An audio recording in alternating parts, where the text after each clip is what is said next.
and go from there. I have different books that I can show you, different designs on the wall that I can show you, and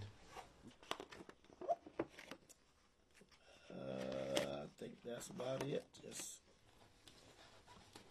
Okay.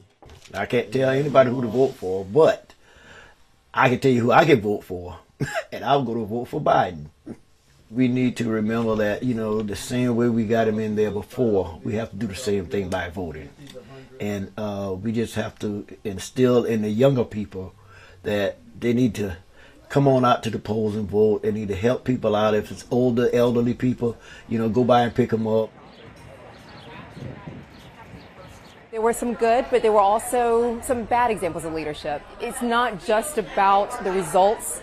It also is a mark of integrity that our top leader of our country has to show, and all of that matters. All of that matters, and so certainly Biden has proven himself in the last few years, and I'll be voting for him in the next election. It's going to be a battle of Biden against whoever emerges from the other side, and everything is so extreme on the other side that, you know, I can't see many options besides Biden at this point. It feels, over the long memory of watching these institutions operate, that we are at a point that isn't like anything that I've watched up until now.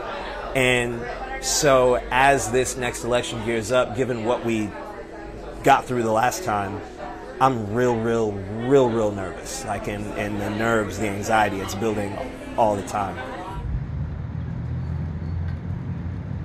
I don't look forward to it because I know that the ideal person that I would like to be in office is not going to be in office, so I'm just going to have to pick the lesser evil. And as of right now, that does seem like Joe Biden and Kamala Harris. I'm actually disappointed in Joe for a multitude of reasons, simply because I thought he was going to do more beyond just the promises he made. And when they do, quote unquote, listen to the people, they backtrack everything once they get into that position of power. And I feel like Joe is just going to do that. He's going to backtrack, just like other presidents have backtracked.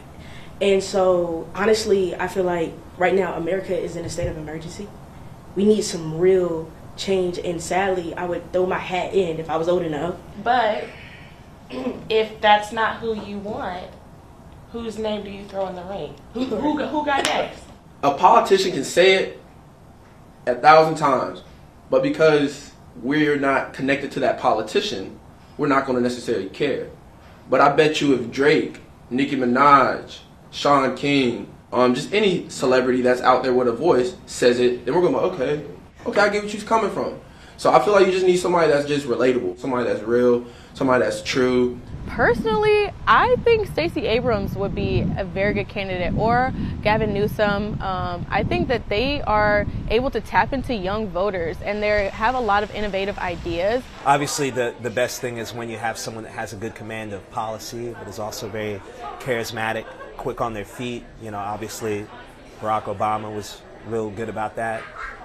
Reagan certainly had his moments for his thing. That's why his legacy and persists in Republican circles.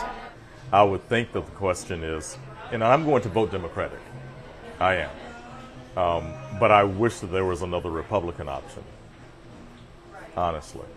And why is that? Well, because I'm not strictly Democratic.